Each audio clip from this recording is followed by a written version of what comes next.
Bonsoir à toutes et à tous. Je suis Marie-Laure Vautrin, je suis déléguée départementale aux droits des femmes et à l'égalité au sein d'un service de l'État qui s'appelle la DETS, et donc chargée de mettre en œuvre la politique avec comme principale mission la lutte contre la prostitution entre dans cette mission qui est la lutte contre les violences faites aux femmes. Alors je vais vous dire quelques mots sur la politique menée par l'État. Il y a eu une grosse loi en 2016 qui a notamment instauré un parcours de sortie de la prostitution qui s'adresse aux majeurs. Mais dans ce cadre, la question de la prostitution des mineurs pouvait déjà, malgré tout, pas pour les situations individuelles, mais être prise en compte. Et puis, alors, c'est dans les années, il y a maintenant, oui, 2020, où il a commencé, enfin, le sujet de la prostitution des mineurs a commencé à émerger, notamment dans les médias. Et en 2021, le gouvernement, enfin, Adrien Taquet, à l'époque, le ministre secrétaire d'État, merci, à l'enfance, c'est ça, a lancé un premier plan de lutte contre la prostitution des mineurs. L'idée était d'accompagner à la fois les départements sur leur mission protection de l'enfance, mais aussi les associations pour mettre en place des actions en faveur de la lutte contre l'exploitation sexuelle des mineurs. Et puis là, en mai 2024, il est sorti la première stratégie nationale de lutte contre le système prostitutionnel et l'exploitation sexuelle. Cette stratégie nationale, elle comporte 4 axes, dont un qui est vraiment plus spécifiquement en direction de la prostitution de l'exploitation sexuelle des mineurs, voilà, avec un axe autour de la prévention. Le premier objectif, c'est sensibiliser, communiquer, prévenir, repérer l'exploitation sexuelle des mineurs. Alors, à chaque fois, il y a plusieurs mesures. Je ne vais pas vous détailler tout l'ensemble. Le second axe est orienter, accompagner et prendre en charge. Le second objectif, le troisième, améliorer la connaissance du phénomène. Voilà. Et le quatrième objectif est d'assurer une meilleure coordination au niveau local. Et à ce titre, les commissions départementales de lutte contre la prostitution devront intégrer la question de l'exploitation sexuelle des mineurs. Alors en Moselle, on a la chance d'avoir déjà eu un dispositif qui existait, une commission qui existait précédemment, dont Isabelle Guillaume va vous parler. Et on va articuler ces deux commissions. On ne va pas réinventer quelque chose alors qu'il y a déjà un dispositif qui existe. Et donc je passe la parole à Isabelle qui va vous présenter ce que le département fait.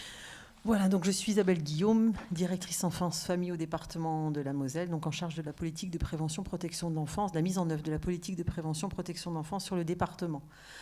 Donc les mineurs en risque de prostitution ou en situation de prostitution relèvent de la protection de l'enfance et relèvent de nos compétences. À ce titre, nous avons travaillé avec la Cour d'appel de Metz et la PJJ, une convention de partenariat pour arriver à mieux recenser les publics et essayer de recueillir et de sensibiliser l'ensemble des professionnels sur cette problématique. Donc cette convention de partenariat a été signée en décembre 2023.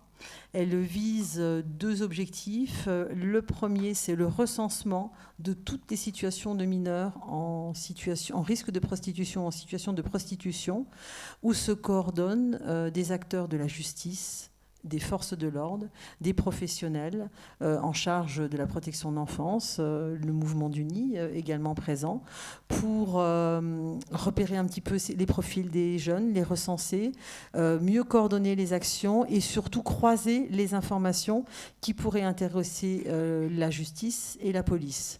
Des proxénètes, des mêmes noms qui apparaissent. Donc c'est vraiment dans un cadre très confidentiel. Les informations remontent des services du département, des informations des services de milieu ouvert, de la prévention spécialisée, du service social en faveur des élèves. Voilà, l'objectif c'est vraiment de recenser les jeunes et de mener, de coordonner les actions pour mieux accompagner ces mineurs. Aujourd'hui, sous couvert d'Élise, 42 jeunes depuis un peu plus d'un an et demi, pas tout à fait.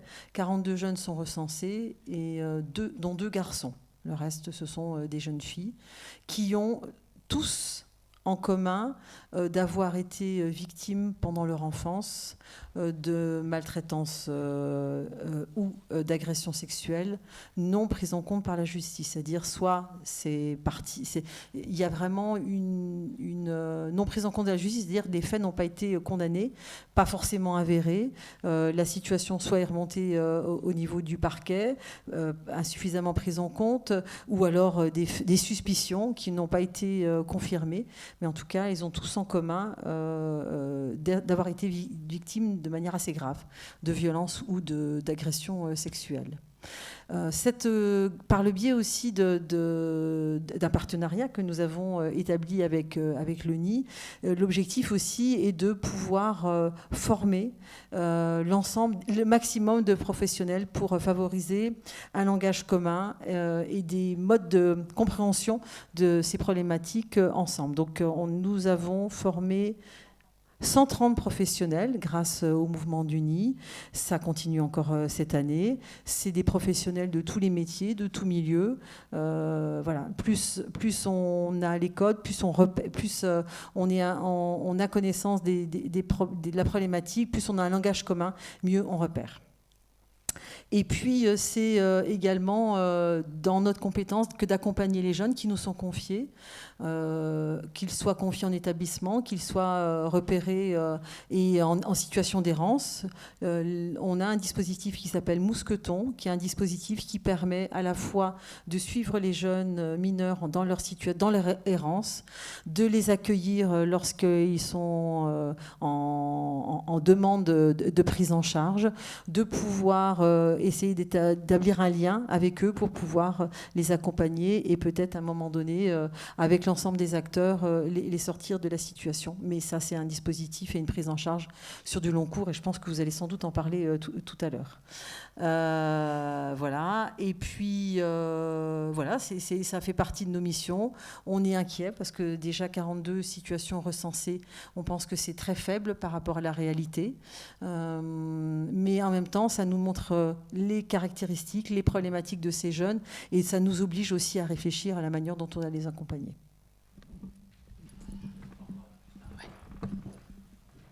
Merci beaucoup Isabelle Guillaume et Marie-Laure Vautrin pour cette introduction.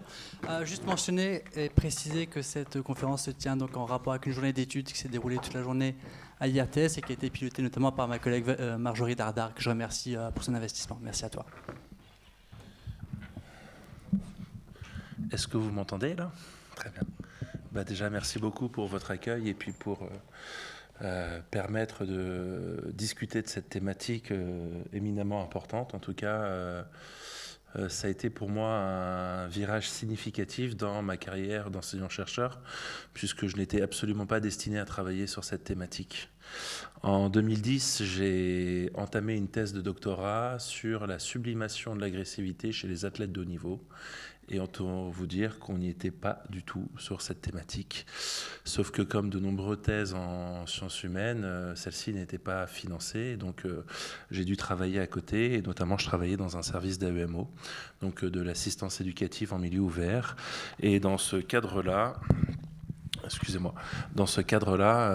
en 2014, l'année où je soutenais ma thèse de doctorat, j'ai été confronté pour la première fois à quelque chose que j'ai pu repérer, nommer. C'était une mineure de 14 ans qui se prostituait.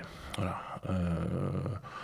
Je suis sorti de l'entretien un peu séché par la compréhension des enjeux qui se passaient.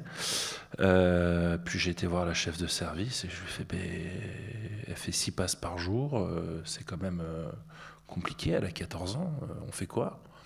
Mon gars a fait pouf, voilà. L'éduc-spé en charge, qui avait la référence de la mesure, je dis on fait quoi? J'appelle la juge avec qui je travaillais, on fait quoi? C'était quelque chose d'un peu spécifique dans le champ de la protection de l'enfance, Puis le bon petit étudiant que j'étais a commencé à faire une revue de la littérature sur Kern, que vous devez tous connaître ici. Et à l'époque, il y avait 2 articles qui avaient été publiés sur la thématique, un en 2006 dans la revue étudiante et l'autre en 2014, donc la même année dans la revue L'Information psychiatrique. Et je me suis dit, mais c'est pas possible d'avoir une faiblesse théorique, méthodologique, clinique sur des enjeux aussi fondamentaux. Qu'est-ce qu'il en est? Et donc j'ai soutenu ma thèse 6 mois plus tard et j'ai décidé de travailler sur la protection de l'enfance et j'ai radicalement changé d'objet de recherche. Donc je suis passé des processus de performance des athlètes de haut niveau à la maltraitance infantile. Voilà, et les premiers objets sur lesquels j'ai travaillé sont un peu éloignés de cette réalité. Je travaillais sur un sujet qui est tout aussi passionnant, qui est la dépression du postpartum paternel en protection de l'enfance, c'est-à-dire comment les pères peuvent être dans des enjeux patriarcaux de représentation éloignés dans nos représentations de professionnels de quelque chose qui pourrait être stable de par des enjeux anxio-dépressifs qu'ils traversent en lien avec la parentalité. Et donc j'ai été invité à présenter ces travaux de recherche à l'université de McGill au Canada. C'est là que j'ai rencontré une chercheuse remarquable qui s'appelle Delphine Colin-Vézina, dont je vous invite à aller voir ses travaux de recherche. Et on a échangé, on a fait, on a des problématiques assez similaires.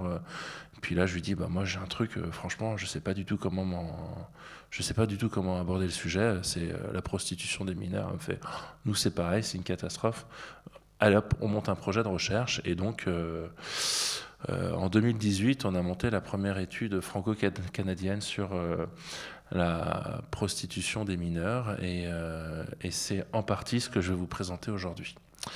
Donc, c'est un travail de recherche qui a été mené avec l'Institut Mutualiste Montsouris. C'est un département de pédopsychiatrie à Paris qui travaille sur des adolescentes anorexiques. Et un des points communs que l'on a dans nos populations, c'est que nombreuses d'entre elles ont été victimes de violences sexuelles pendant l'enfance, antérieurement à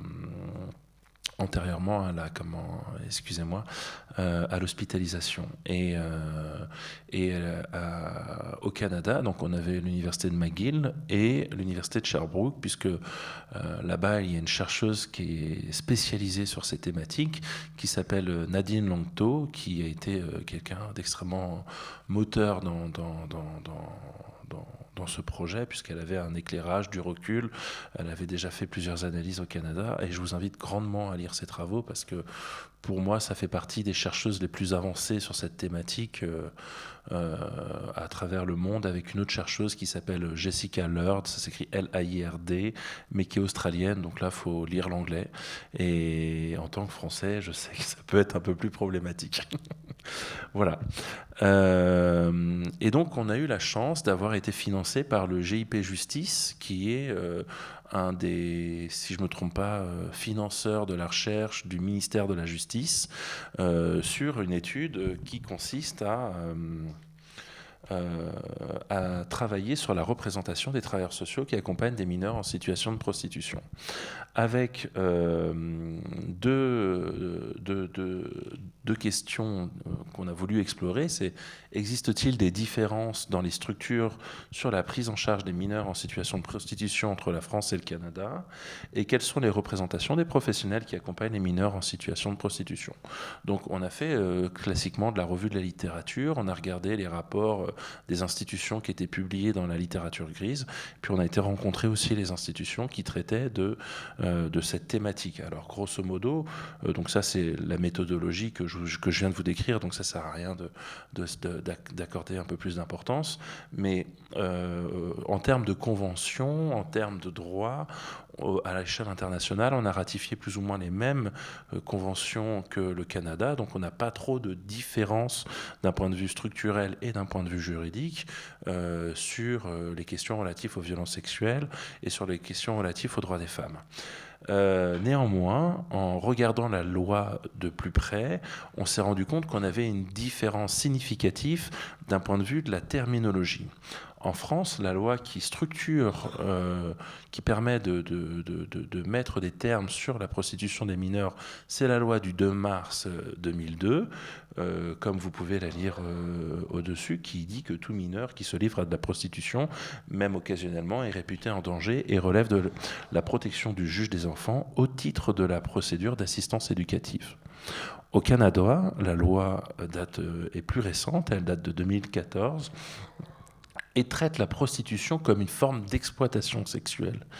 Et là, on a une différence sémantique qui est très importante et qui nécessite d'avoir quand même un regard. Pourquoi cette différence sémantique m'interpelle? Alors, en fait, dans la littérature internationale, il y a déjà un consensus sur la nécessité de ne pas parler de prostitution quand il s'agit de mineurs. On parle systématiquement d'exploitation sexuelle pour souligner que ce n'est pas son choix. Si un mineur en est là aujourd'hui, c'est que cela résulte d'une trajectoire atypique, notamment d'une trajectoire liée à de l'adversité infantile, et je vous présenterai ça dans un second temps, ou d'un système d'emprise du mineur. Il est exposé à ces phénomènes d'adversité ou à une logique d'emprise de la part d'une tierce personne. Voilà. Et donc, d'un point de vue global, d'un point de vue politique, ça n'a pas le même impact de dire « elle se prostitue ». Elle est exploitée sexuellement. Les enjeux ne sont pas les mêmes et les résonances dans la représentation vont différer. Donc, moi, je milite aujourd'hui, plus que je sors un peu de ma casquette d'enseignant-chercheur pour faire en sorte que la loi puisse changer dans ces enjeux sémantiques pour arrêter de parler de prostitution des mineurs et qu'on puisse parler systématiquement d'exploitation sexuelle. Alors là, je pourrais rajouter un débat sémantique qui a lieu en ce moment sur la scène internationale avec Jessica Allert, dont je vous parlais tout à l'heure, qui, même elle, a tendance à dire qu'il faut systématiquement parler d'exploitation sexuelle à des fins commerciales ou non, pour dire que toute violence sexuelle sur un mineur, c'est de l'exploitation sexuelle. Voilà. Et c'est vrai que ça permet de conscientiser la violence subie par l'enfant dans une perspective différente. Et là, je pèse bien mes termes, puisque, juridiquement parlant, l'adolescence, ça n'existe pas. Ce sont des enfants. Ils ont moins de 18 ans. Ce sont des enfants qui sont exploités sexuellement. Voilà. C'est vrai que dans cette logique, parler d'adolescence, c'est aussi, à un moment donné, jouer avec les représentations. Ça reste des enfants. Au niveau développemental, au niveau structurel, ils sont encore en cours de développement. Et maintenant, vous le savez tous ici, à quel point les effets du trauma peuvent engendrer des difficultés, engendrer des complexités sur les trajectoires psychopathologiques, d'où l'intérêt de repositionner les termes là où ils doivent être positionnés. On ne parle pas de prostitution des mineurs, on parle d'exploitation sexuelle à des fins commerciales. Et donc, notre première recherche a mis en perspective des différences quand même dans l'organisation de la prise en charge. Là où les institutions canadiennes avaient organisé des institutions spécifiques pour prendre en charge des mineurs, pour prendre en charge des mineurs. Donc voilà, on avait genre une MEX spécifiquement dédiée à la prise en charge de mineurs en situation d'exploitation sexuelle. On ne retrouvait pas d'équivalence en France. L'étude a démarré en 2019, donc il faut la recontextualiser. Aujourd'hui, on sait qu'il y a l'association Krouchka qui met en place un réseau de partenaires pour protéger les mineurs, les éloigner, tout ça. Il y a différentes institutions qui répondent à ces besoins qui n'existaient pas en 2019. Et même, je dirais plus loin, en 2019, quand on a travaillé là-dessus, il n'y avait aucune institution qui travaillait spécifiquement sur cette thématique. Même si c'est le mouvement du Nid ou l'Amicale du Nid qui est présent. Le mouvement du Nid, je provoque un peu, mais le nerf de la guerre de cette institution, c'est la prostitution. Ce n'est pas la prostitution des mineurs. Et au début, quand on a été quand on a été échangé avec les professionnels du mouvement du Nid, de l'Amicale du Nid, du Bus des femmes, du dispositif Entracte à Lille, ce dont on s'est rendu compte, c'est qu'il y avait une volonté de bien faire, mais on était quand même dans un télescopage de la prise en charge de la prostitution des adultes pour les mineurs. Or, on n'est pas dans les mêmes enjeux, on n'est pas dans les mêmes problématiques, qui a nécessité des adaptations. Ces adaptations ont été faites depuis, mais en 2019, il y a 5-6 ans, c'était encore, tout était encore à construire. Voilà. Néanmoins, pour essayer de prendre en charge cette problématique, on a vu en France quelque chose de très intéressant qui se poursuit et qui a du sens et que les Canadiens nous envient, mais qui commence à mettre en place aussi, c'est de créer des maillages interinstitutionnels pour essayer de repérer de façon plus large les enjeux de l'exploitation sexuelle. Et tout à l'heure, je vous entendais présenter ça, faire des partenariats avec les établissements scolaires, avec la PJJ, avec le parquet, pour essayer, notamment puisqu'on sait que la fugue est un indicateur spécifique du risque d'exploitation sexuelle, quand un mineur est en fugue, on essaye de regarder, de retracer dans le champ des différentes institutions pour voir où on peut collecter un maximum d'informations pour retrouver cette mineure, pour pouvoir comprendre les enjeux qui s'opèrent. Or, là où les Canadiens étaient très limités par leur dispositif institutionnel, c'est qu'il y avait moins ce maillage interinstitutionnel qui ne permettait pas ce repérage ou cette prise en charge un peu plus globale. Et donc, ce qui était nos forces était un peu leurs défauts, et ce qui était nos défauts était un peu leurs forces. Je tiens à le dire en ces termes parce que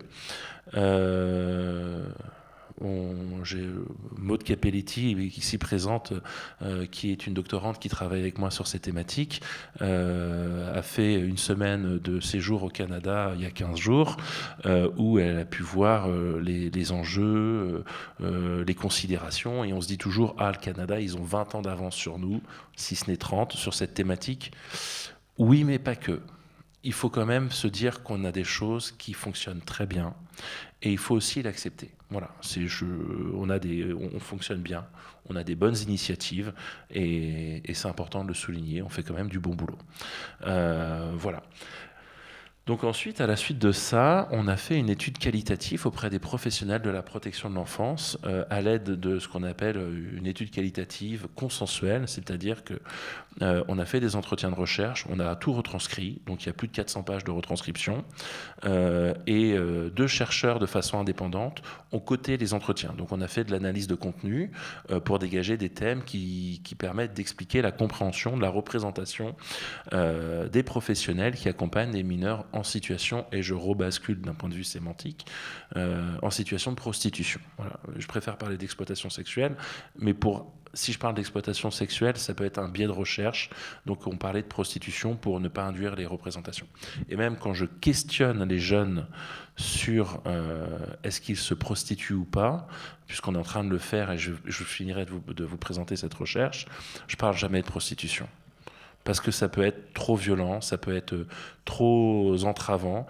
Et donc, la loi sur la prostitution, je trouve, définit très bien la question en disant qu'il s'agit d'un acte sexuel contre de l'argent, un objet ou la promesse de quelque chose.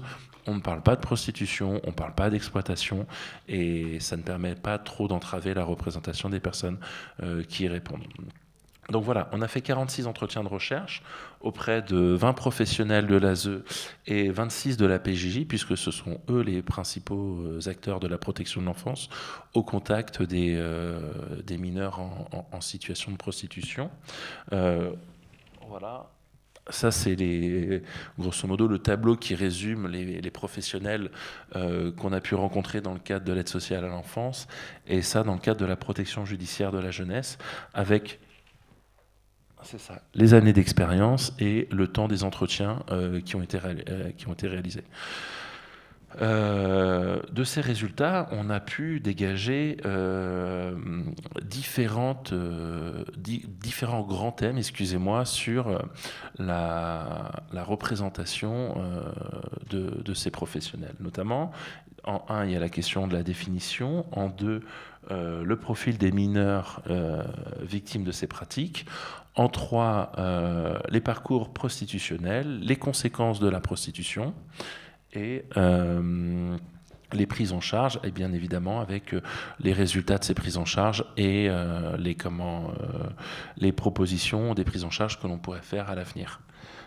Encore une fois, je tiens à recontextualiser, ces résultats ont été réalisés cette recherche a été réalisée en 2020, début 2021. Donc c'est quand même à prendre en compte sur ce que je vais vous présenter. Et donc, à l'époque, lorsque... Je vais reprendre l'autre micro si ça ne vous dérange pas.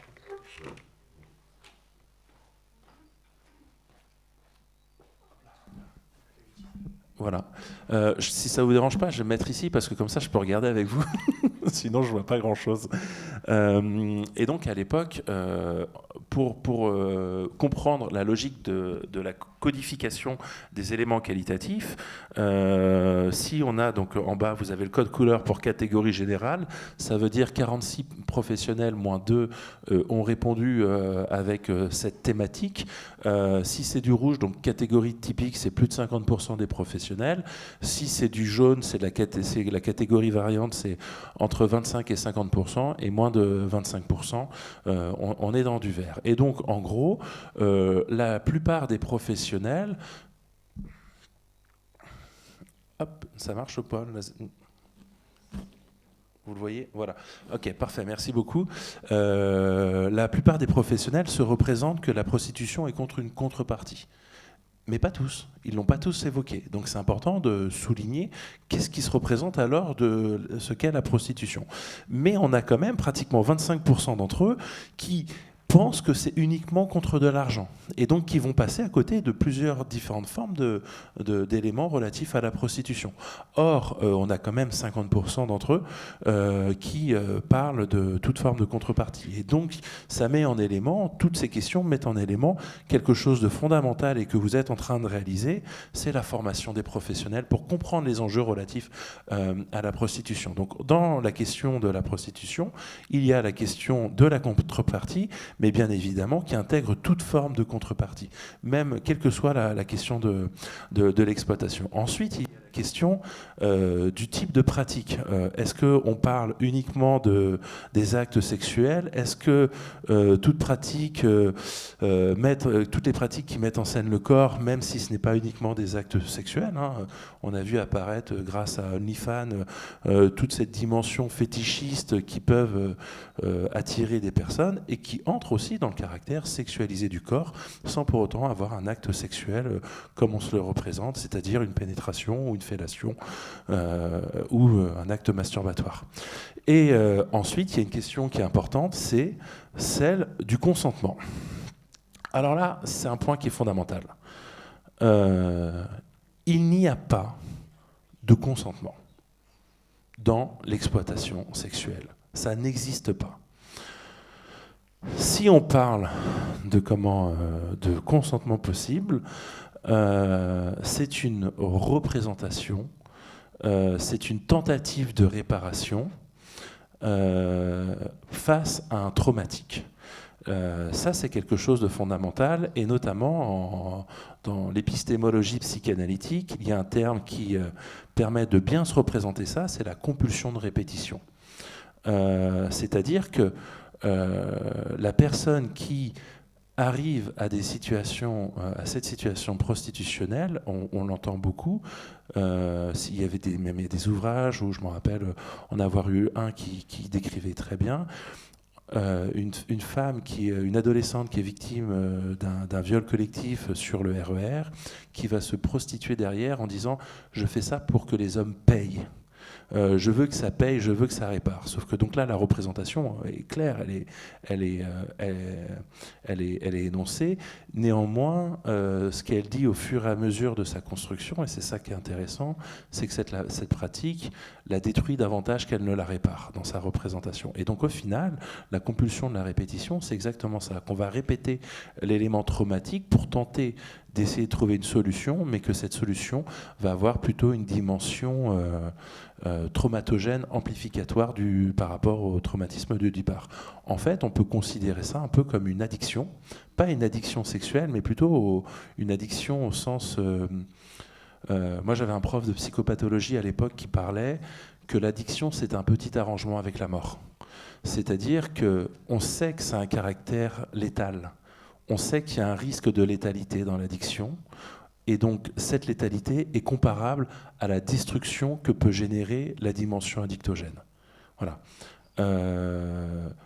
Donc, c'est un petit arrangement avec la mort, dans le sens où ça vient détruire de façon répétée la personne, à la fois dans ses éléments traumatogènes, mais aussi à la fois dans des éléments plus somatiques. Je vous dis plus somatiques parce qu'il y a un rapport de la Haute Autorité de Santé qui a été fait, par exemple, en 2016 sur la prostitution, pas des mineurs, mais des majeurs, où on sait qu'il y a un plus gros pourcentage de risque d'infertilité, d'opérations gynécologiques chez les personnes qui se prostituent, de par la répétition et de par la violence qu'elles subissent dans cette situation prostitutionnelle. Donc il y a vraiment une question que l'on doit se poser sur cette question de la répétition. Ce n'est pas une addiction, ce n'est pas un plaisir compulsif sexuel, ça interroge d'autres choses. Ok ? Et donc ensuite, de quoi parle-t-on ? De forme donc d'organisation de la prostitution. Est-ce que c'est organisé par un tiers ou est-ce que c'est organisé de façon autonome ? Si c'est organisé de façon par un tiers, ça, on se représente facilement les choses. Organisé de façon autonome, ce que ça sous-entend aujourd'hui, le consensus que nous avons d'un point de vue scientifique, c'est que ce n'est pas elle qui organise sa propre prostitution, c'est son parcours traumatogène qui l'amène à ces situations d'adversité. Et c'est l'emprise de l'autre qui l'amène dans cette situation. Et c'est cette construction d'une forme de facilité qui va amener à la situation, à la situation prostitutionnelle. Mais c'est une fausse facilité.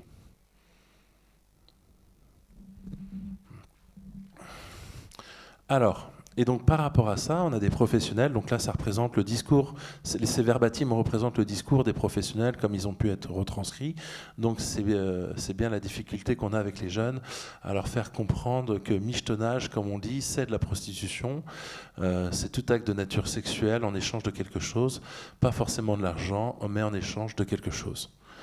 Voilà, qui permet de définir les représentations qu'on a pu codifier. Ensuite, il y a la question du profil du mineur. Donc, c'est une cartographie riche de couleurs pour vous maintenir éveillé. Voilà, avec au centre le profil donc des mineurs. En haut à droite, le genre. Donc, tous nous parlent du genre féminin. Donc, c'est une problématique qui concerne principalement des jeunes femmes. Et ben moi, je vais vous montrer, ou je vais même vous prouver, que c'est pas vrai. Et que toutes les données que vous avez aujourd'hui sont pas les bonnes. Mais que ça interroge aussi nos représentations de la prostitution masculine. Et c'est beaucoup plus inquiétant qu'on ne le pense. Donc voilà. Ensuite, le rapport à la prostitution, la question du déni est au centre de cette prostitution. Non, je ne suis pas en train de me prostituer, les mineurs ne le reconnaissent pas. Ou sinon, voilà, un vécu négatif ou un vécu positif. Et ça, c'est quelque chose de très important de parler de ce vécu positif. Parce qu'encore une fois, c'est une représentation. Qu'est-ce qu'on entend par vécu positif ? C'est que souvent, dans la figure du proxénète ou du client, il va y avoir des problématiques en lien avec de l'attachement qui va être recherché. C'est-à-dire qu'on va venir essayer de réparer des situations abandonniques dans lesquelles on a pu être confronté. Et c'est une tentative de réparation. Sauf qu'on sait très bien que ces situations vont ramener à de la répétition abandonnique. Néanmoins, cette croyance va permettre d'essayer de réduire cette tension psychique en lien avec ces enjeux. et aussi un temps, et ça je vous invite à lire ou à écouter, en décembre dernier j'ai donné une conférence sur France Culture avec Bénédicte Lavaux-Legendre, qui est une chercheuse au CNRS en droit, qui a beaucoup analysé le discours des proxénètes pour générer de l'emprise sur ces mineurs, et effectivement ils leur font croire mondes et merveilles, et donc dans ces croyances, forcément ça va venir répondre à des questions narcissiques, ça vient rehausser le narcissisme, mais encore une fois c'est de l'ordre de la croyance. Tout ce monde va venir s'effondrer bien plus tard. Et donc il faut que nous puissions travailler sur nos représentations de ces enjeux. La question de l'environnement, bien évidemment, est repérée par un système familial dysfonctionnel.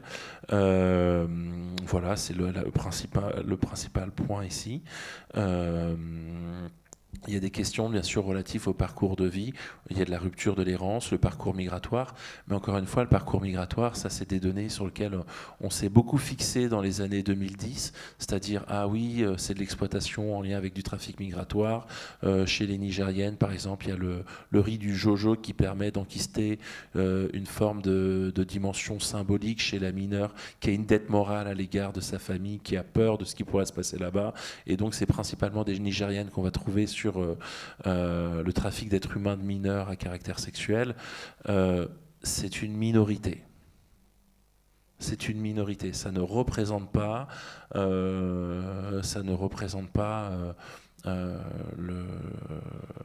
les principales situations de l'exploitation sexuelle des mineurs qu'on a en France.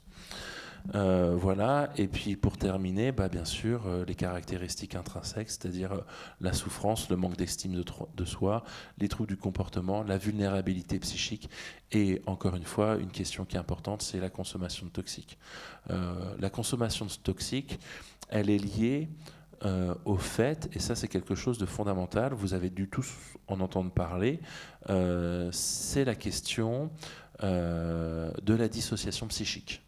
C'est-à-dire lorsque vous êtes confronté à un traumatisme, vos mécanismes psychiques peuvent réagir par ce qu'on appelle de la dissociation. C'est-à-dire que notre psyché n'est plus rattaché à notre corps pour ne pas subir psychiquement les enjeux relatifs au trauma qu'on est en train de vivre.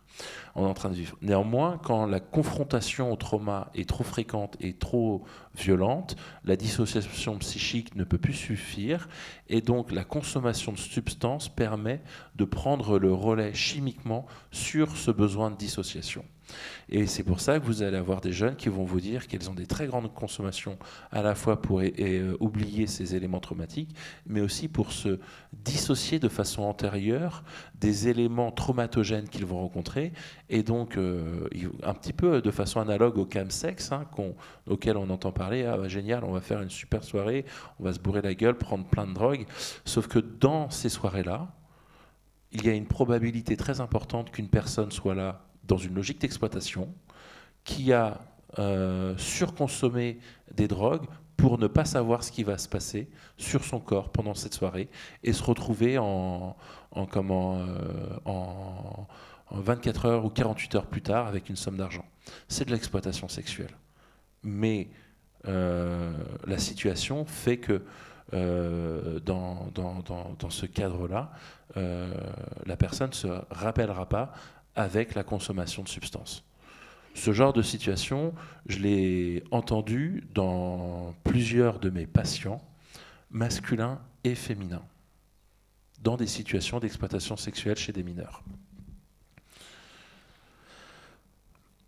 Voilà, c'est des situations qui sont assez semblables dans leur histoire, et vous l'avez rappelé tout à l'heure, les antécédents de violences sexuelles antérieurs à la prise en charge, antérieurs à l'exploitation sexuelle, dans le sens où ils sont les adolescents issus de familles, dysfonctionnement vraiment, où il y a de la carence éducative assez importante, ou avec de la précarité. La variable, mais je vous le représenterai tout à l'heure, la plus prédictive du risque de l'exploitation sexuelle, c'est des antécédents de violences sexuelles.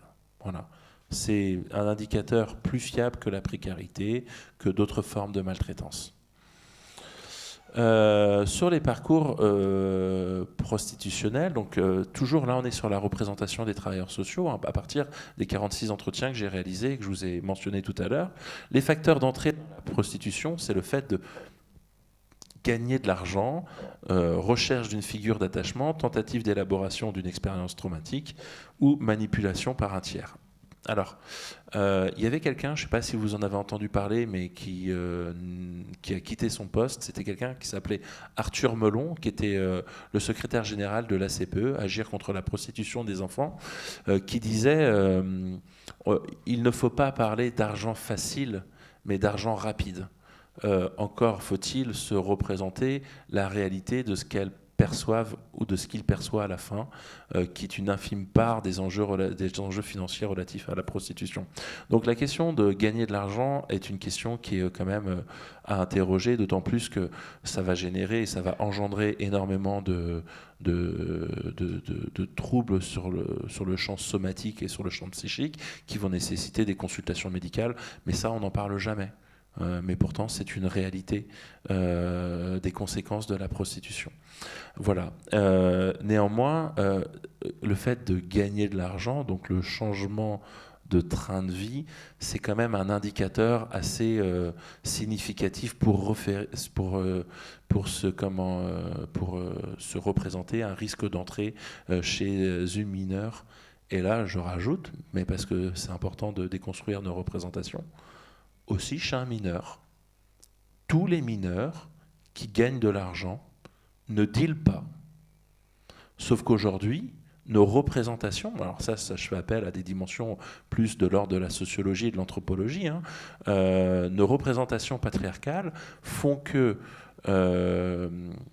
en tant que figure du masculin, on est dans le registre de l'agressivité, du passage à l'acte, alors que dans le registre du féminin, il y a quelque chose de l'ordre de la passivité et du sexuel.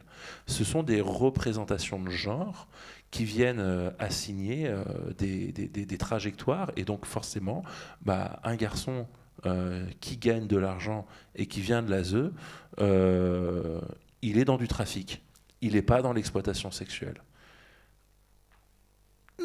On va mettre en doute ça, et vous verrez juste après d'un point de vue statistique, puisque la suite des travaux, c'est ce que je vais vous montrer. Donc, excusez-moi. Sur les freins de la sortie, les questions qui se posent chez les professionnels, c'est l'emprise ou la menace du réseau, l'emprise du passé ou le parcours et la répétition, le déni, l'absence de désir de changement et les bénéfices secondaires. Les bénéfices secondaires, c'est ce que je vous disais tout à l'heure, sur les représentations en lien avec l'attachement, mais aussi les représentations en lien avec le rehaussement narcissique que ça peut apporter, mais qui à un moment donné va s'effondrer. Néanmoins, vous voyez, le dispositif Krouchka tente de répondre en tout cas à ces questions-là, notamment autour de emprise ou menace du réseau. À un moment donné, ce qui est important, c'est aussi de les éloigner pour éviter, parce que moi quand j'ai fait mes enquêtes, les éducateurs de la PJJ me disaient, mais nous on a les taxis qui viennent les chercher en bas en fait. Donc pouvoir les protéger, pouvoir faire en sorte que les mineurs soient éloignés et non localisés, permettra à un moment donné de leur proposer un autre environnement. J'avance un peu parce que je vois que l'heure défile et que je ne suis pas à 50% de mon PowerPoint.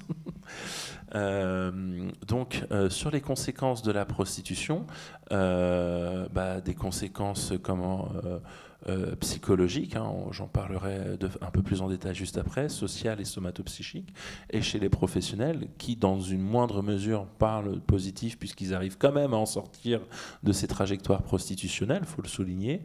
Neutre parce qu'à un moment donné, il y a une forme de désinvestissement au niveau de l'empathie qui s'opère de par le fait que ça n'avance pas, mais surtout négatif.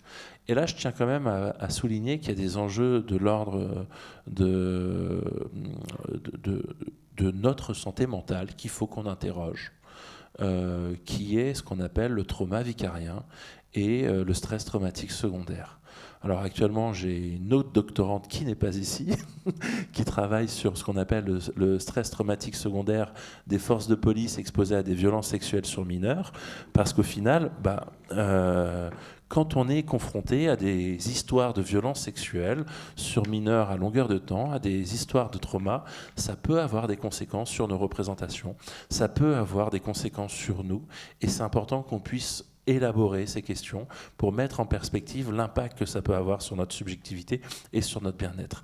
Quand vous entendez des histoires d'adolescentes qui se font violer toute la journée, eh ben, à un moment donné, une question se pose.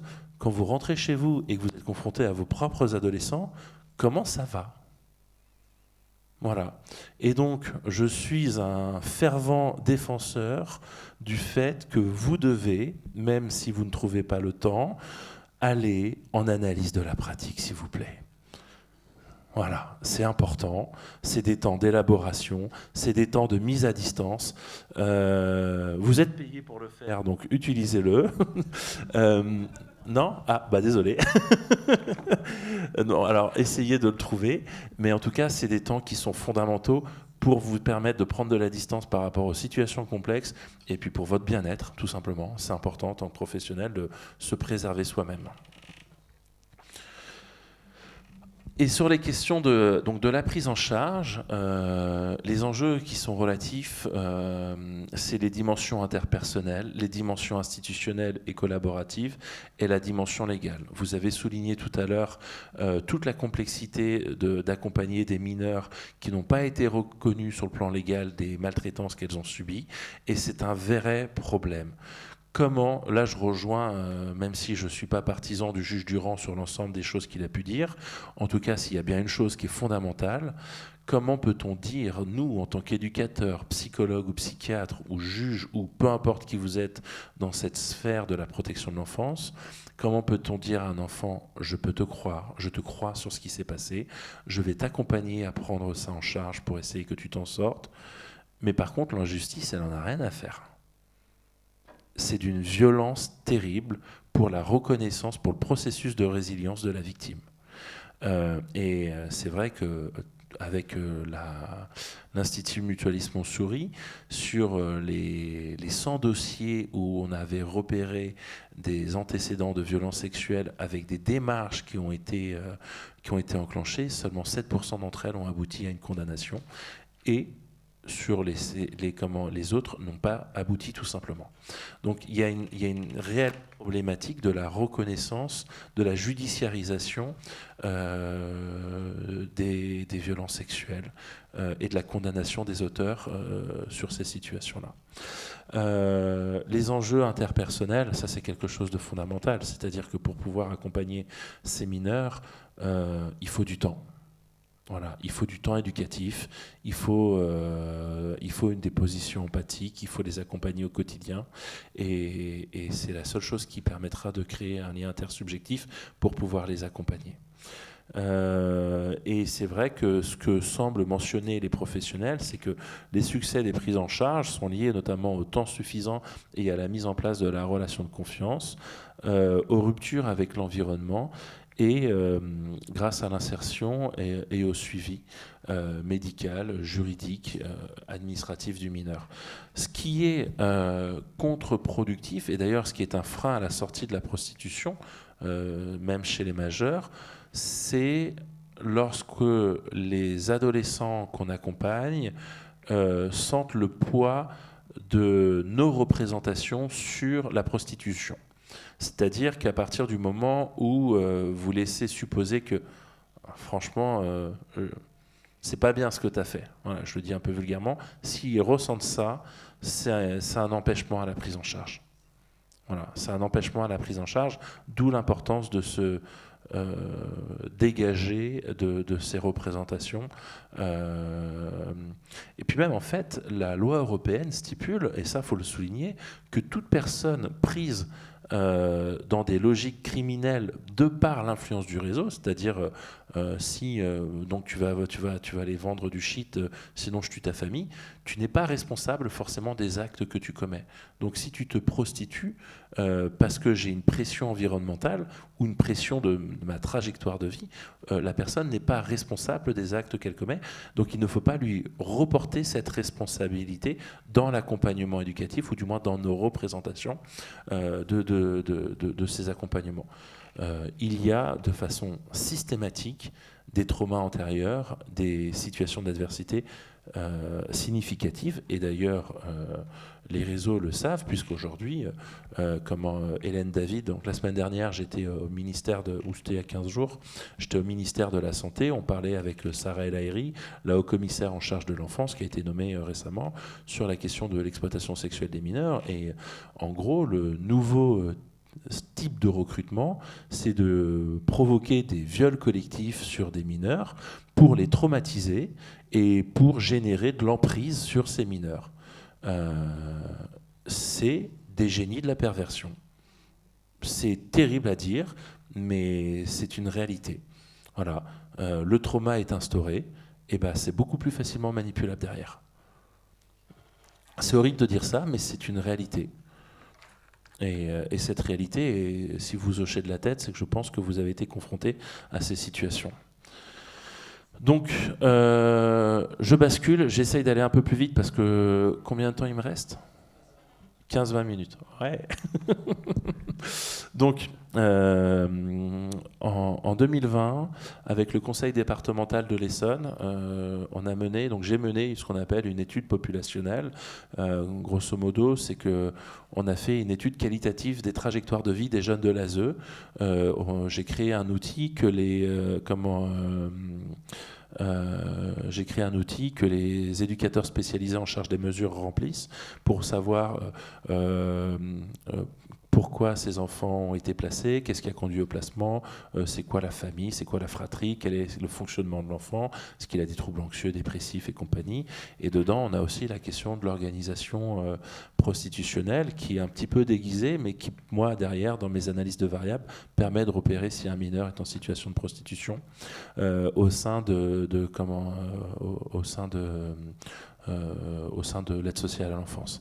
Et donc, pour juste remise en contextualisation, alors je suis désolé, je n'ai pas actualisé mes données, mais il y a une nouvelle méta-analyse qui a été publiée dans le Lancet la semaine dernière.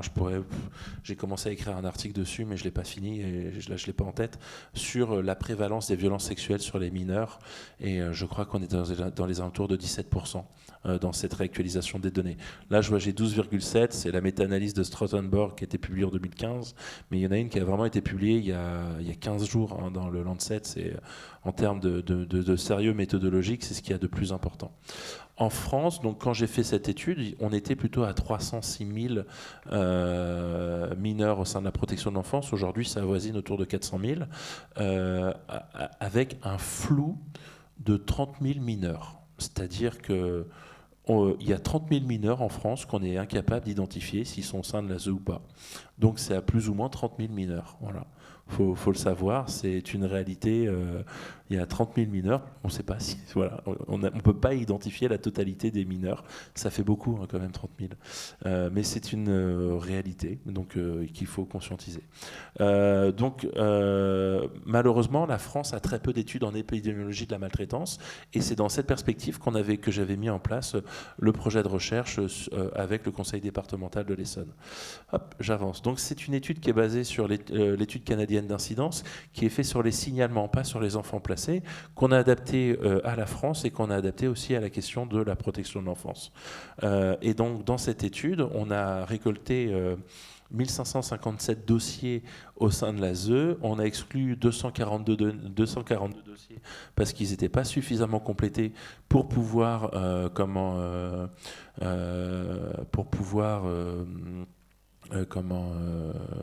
travailler sérieusement. Et donc on a au total une cohorte composée de 1315 mineurs avec 193 variables qui permettent d'expliquer leur trajectoire de vie. La moyenne d'âge des mineurs est de 12,7 ans et 55,3% d'entre eux étaient des garçons. Alors ça nous plaît beaucoup parce que c'est exactement les données qui ont été publiées par l'adresse en 2018 sur sur les trajectoires des jeunes de l'ASE. Et donc en fait ça nous permet de savoir savoir que notre échantillon est assez représentatif de la population de la protection de l'enfance en France. Je prends parce que j'ai aussi des notes sur mon cahier pour la suite. Et donc voilà. Et donc ensuite, on a essayé de regarder, voilà, comment, voilà, on a identifié les mineurs en situation d'exploitation. Je suis désolé, j'ai fait une transition entre le qualitatif et le quantitatif de façon un peu brutale, mais ça vous permettra d'avoir des éléments relatifs au dossier de l'ASE sur la réalité de l'exploitation sexuelle au sein de l'ASE. Et donc l'item qui permettait d'identifier, c'est donc une relation sexuelle, y compris occasionnelle, contre une rémunération de la fourniture ou d'un avantage ou de sa promesse. C'est la loi. La loi définit la prostitution comme ça. Je la trouve très bien écrite parce qu'elle ne nomme pas la prostitution. On ne parle pas de michetonnage, on ne parle pas d'escorting, et ça permet d'éviter des biais représentationnels par rapport à... Parce que quand vous parlez avec les jeunes, et c'est vrai que vous, en tant que professionnel de l'Amicale du Nid, et vous, professionnel de la protection de l'enfance, si vous dites est-ce que tu te prostitues ou est-ce que tu es exploité sexuellement, non, ça ne fonctionne pas. Voilà. Avec les professionnels aussi. Et donc sur ces 1315 mineurs, on avait 4,7%, donc 62, qui ont été identifiés comme victimes d'exploitation sexuelle. Alors là, je sais que c'est pas très fiable, mais on a essayé de fiabiliser au maximum les données. On a fait des analyses de proportion par rapport aux données nationales, donc c'est-à-dire si on a 4,7% de mineurs sur 1315, qui représente un département, le département de l'Essonne, donc 1315, c'était 20%. On avait fait un plan d'échantillonnage pour que ce soit représentatif, parce qu'on ne pouvait pas avoir les 6000 mineurs, ça faisait trop de temps consacré au dossier. Et qu'on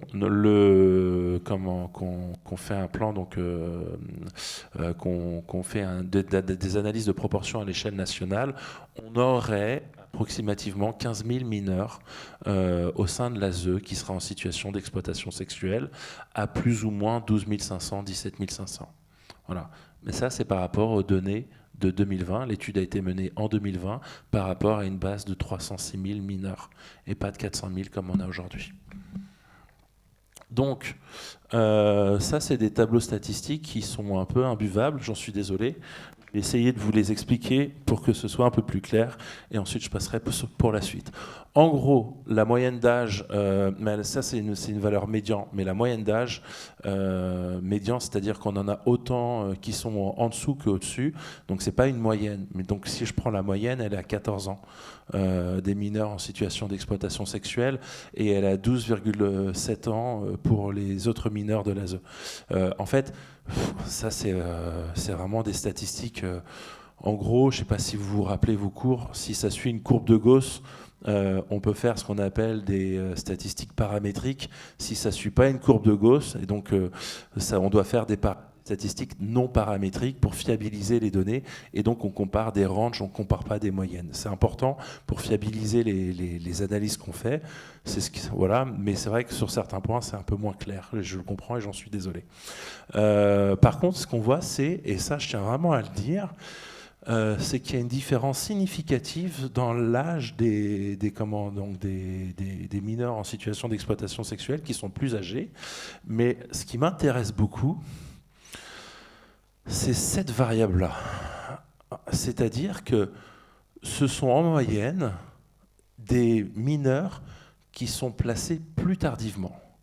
Et donc, la supposition qu'on peut faire, c'est que ce sont des... Et ça, vous voyez, c'est vrai que c'est une donnée qu'on n'a pas forcément en tête, c'est que le repérage des maltraitances a pu avoir lieu plus tard, et donc les maltraitances ont plus eu le temps de se répéter, et donc d'impacter la structuration psychique de l'individu, qui risque de conduire aux situations d'exploitation.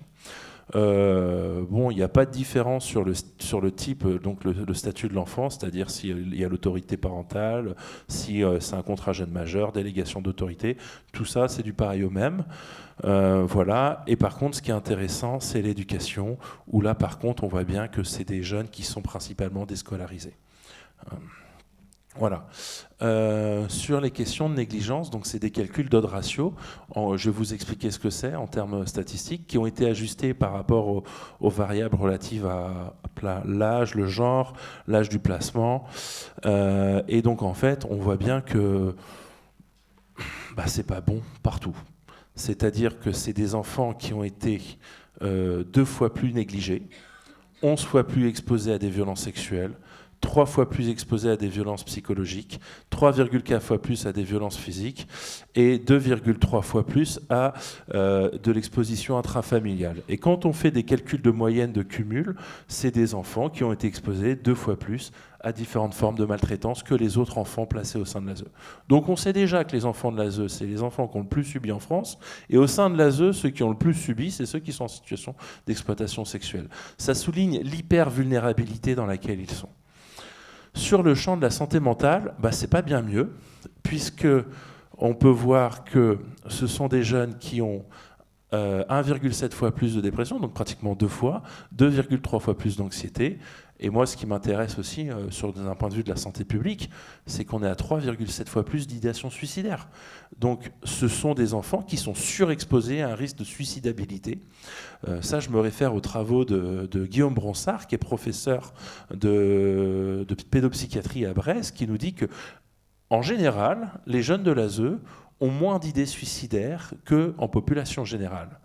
Par contre, statistiquement parlant, quand ils les ont, ils passent à l'acte. Contrairement aux autres de la population générale.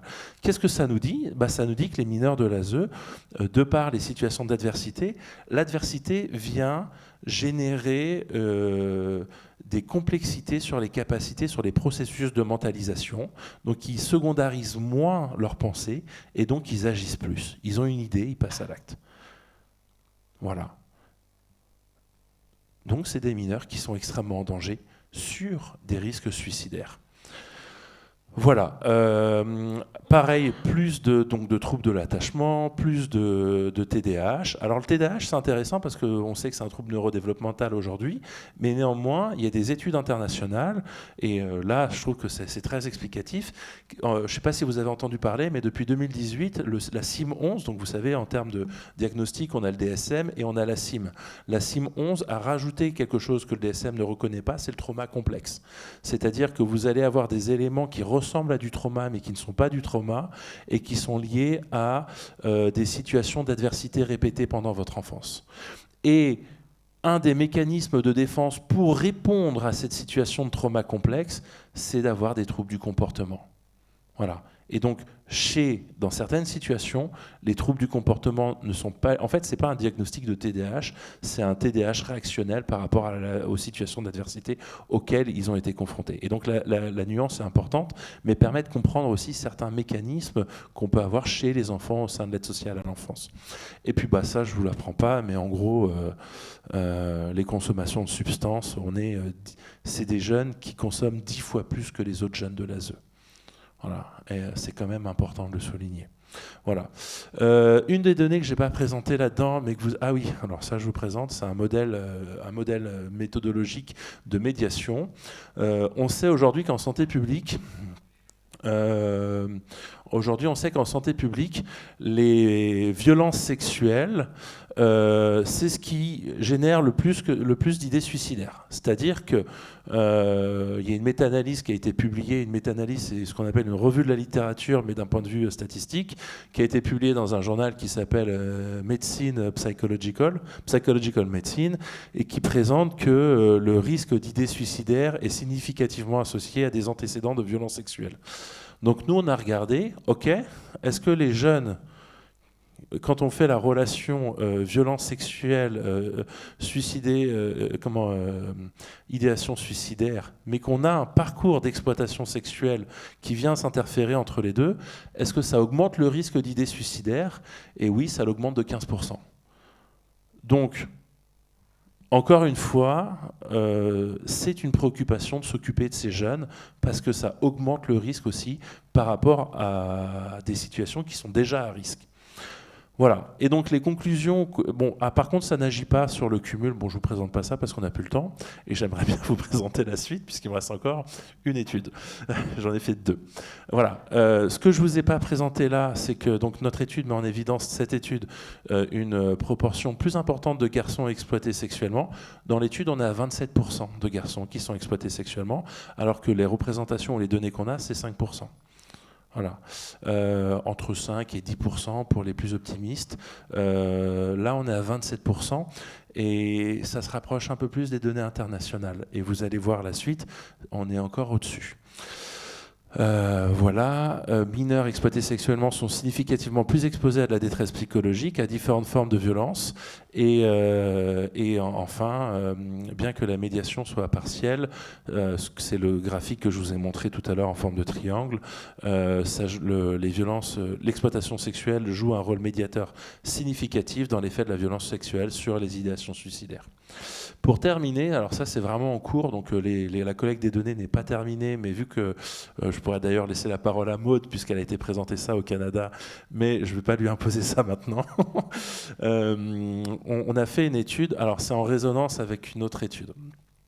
En 2020, moi j'ai beaucoup travaillé sur la santé mentale des jeunes en situation de vulnérabilité et des étudiants pendant la pandémie. Et on sait que pendant la pandémie, les jeunes entre 18 et 25 ans, c'était pas la forme.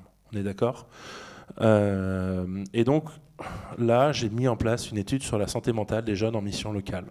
Vous allez comprendre le raisonnement, le passage, c'est un peu un passage du coq à l'âne, mais on y arrive sur la question de l'exploitation sexuelle des mineurs. Donc là, on a commencé la collecte des données en janvier, elle est censée se terminer en juin. Et en gros, les jeunes, en ce moment, donc ça c'est ce qu'on est en train de publier en ce moment, hein, c'est vraiment très récent. En gros, donc là-bas, ça c'est le pourcentage de dépression en 2020 au pic de la pandémie. Quand les jeunes entre 18 et 25 ans étaient dans le pire du pire, on avait 46,9% de dépression. Ça, c'est au premier semestre 2025. Voilà, dans la même population. Ça, c'est l'anxiété. Ça, c'est les idéations suicidaires. Les idéations suicidaires ont doublé entre 2020 et aujourd'hui chez les jeunes en mission locale. Voilà.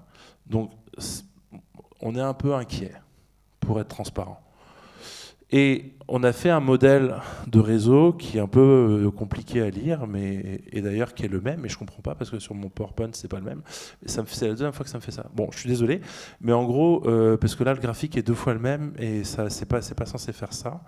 Mais le PHQ9, là-bas, ou ici, est censé nous indiquer les idées suicidaires. Et en fait, ça représente une organisation symptomatologique chez les individus, d'un point de vue mathématique, d'un point de vue statistique. Et ce qu'on voit entre 2020 et aujourd'hui, c'est que dans l'organisation des symptômes, et en fait, plus c'est au centre, plus ça veut dire que ça a une centralité, et donc plus c'est ce qui est important.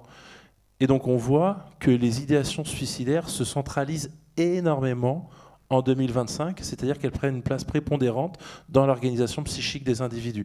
Donc ça nous inquiète beaucoup plus, puisque ça interagit à la fois avec la dépression, à la fois avec l'anxiété, mais à la fois ça devient un phénomène central de la réflexion des jeunes entre 18 et 25 ans. Donc c'est très inquiétant. Et ce qu'on a fait, Obsin, donc là les données qui ont été analysées, c'est 778 jeunes en mission locale, où on a regardé donc la négligence, les abus émotionnels, les violences sexuelles, on a regardé les violences physiques, mais on a regardé aussi l'exploitation sexuelle. Et en fait, on a 11,4% des jeunes en mission locale qui déclarent avoir été victimes d'exploitation sexuelle étant mineurs. Ça bouleverse nos représentations de ce micro-phénomène qui concerne 5 à 7 000 mineurs, puisque en mission locale, je vous rappelle qu'il y a 2 millions de jeunes qui sont pris en charge en mission locale. Si on a 11% de 2 millions de jeunes qui sont pris en charge, alors on ne peut pas faire de façon aussi spécifique les analyses statistiques, mais ça nous interroge. Ça nous interroge de la réalité, parce que là, en fait, on a déjà plus d'une centaine de jeunes qui ont répondu avoir été dans une situation d'exploitation sexuelle. Et là, je suis désolé, je prends mon cahier, puisque j'ai fait ces analyses la semaine dernière pour Salra et Lahiri. Donc, alors, là, même, on n'est plus sur si ça c'est pour la suite. On a donc 47,9% de garçons qui déclarent avoir été victimes d'exploitation sexuelle sur les 142 sur les 142 jeunes. Alors vous allez me dire, oui, mais vos stats, elles ne sont pas bonnes, vous dites 778, et 142, ça ne fait pas 11,4%. Les données que j'ai faites, c'est sur les 1247, parce que ça, je les ai fait antérieurement à ma rencontre avec Sarah El Haïry, c'est graphique, et on a 1247 jeunes qui ont répondu sur les questions relatives à maltraitance infantile. Et sur ces 1247, on en a 142 qui déclarent avoir été en situation d'exploitation sexuelle. On en a 47,9% qui se déclarent être des garçons, 45,1% être des jeunes filles, et sinon les autres s'identifient à un autre genre. Sur ces 142 jeunes, donc en situation d'exploitation sexuelle, on a 25,35 qui viennent de l'aide sociale à l'enfance, et si on fait PJJ plus ASE, on a 47,18% des jeunes qui viennent de la protection de l'enfance. Ça veut dire qu'on a aussi peut-être un mineur sur deux qui est issu de pas la protection de l'enfance en situation d'exploitation sexuelle, ce qui nous permet de conscientiser l'importance ou l'immensité du risque de jeunes en situation d'exploitation sexuelle. Donc si on prend les 15%, les 15 000 jeunes qu'on a plus ou moins estimés tout à l'heure, on pourrait supposer qu'on est au moins à 30 000 jeunes en population générale en situation d'exploitation sexuelle. Sur l'ensemble de cette cohorte, on a 53,5% de jeunes qui sont de nationalité française en situation d'exploitation sexuelle, ce qui fait que au sein de ces jeunes, il y a quand même une surreprésentation de jeunes en situation de migration, qui peut s'expliquer que pendant la pandémie et en lien avec la guerre en Ukraine, le Conseil de l'Europe a souligné qu'il y avait une augmentation significative de l'exploitation sexuelle des mineurs dans les parcours migratoires. Les jeunes qui arrivent sont des jeunes qui ont subi des maltraitances pendant les trajectoires, pendant les trajets migratoires. Si on regarde donc sur ceux qui ne sont pas de nationalité française, 72% des jeunes qui ont déclaré être en situation d'exploitation sexuelle sont des garçons, 72% sont des garçons, et 24,6% sont des filles. Chez les jeunes de nationalité française, on a 35,5% de garçons. Donc on ne peut pas dire que ça n'existe pas chez les garçons. Et on a 61,8% de jeunes filles, et les autres se déclarent autres. Je vous donne ces données pour un peu bousculer vos représentations en lien avec ce que ça peut être comme réalité sur le terrain, de repérer que des jeunes filles et à côté de quoi on passe quand on parle de jeunes garçons. Et je vous le donnerai après, ne vous inquiétez pas. Et pour terminer, je vous présente ce graphique qui, celui-ci, s'affiche correctement. En plus, j'ai vérifié parce que j'ai fait une dernière présentation et ça s'était mal affiché, donc j'ai vérifié tout à l'heure en venant. Là, ce qui est intéressant, c'est que l'ITQ, ça représente le trauma. Le GAD, ça représente l'anxiété. Et le PHQ-9, ça représente la dépression. Tout à l'heure, on a dit que entre 2020 et 2025, les idées suicidaires s'étaient vachement centralisées entre les jeunes de 2020 et les jeunes de 2025. Là, ce qu'on présente, c'est qu'ici, ils n'ont pas d'antécédents d'exploitation sexuelle, et on voit que le PHQ-9, donc les idées suicidaires, sont extérieures au réseau de symptômes. Alors que là, chez les jeunes qui ont des antécédents d'exploitation sexuelle, c'est une problématique qui est centrale. Voilà. Et donc, ce sont des mineurs qui, en plus, ici, vous voyez, les dimensions traumatiques sont assez organisées. Ici, on voit que les liens sont davantage désorganisés.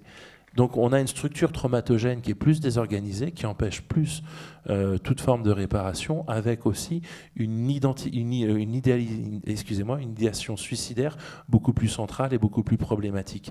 Ça renforce l'idée que ce sont des mineurs qui sont extrêmement vulnérables, avec un risque de suicidabilité plus important et qui perdure pendant la majorité. Et je vais m'arrêter là.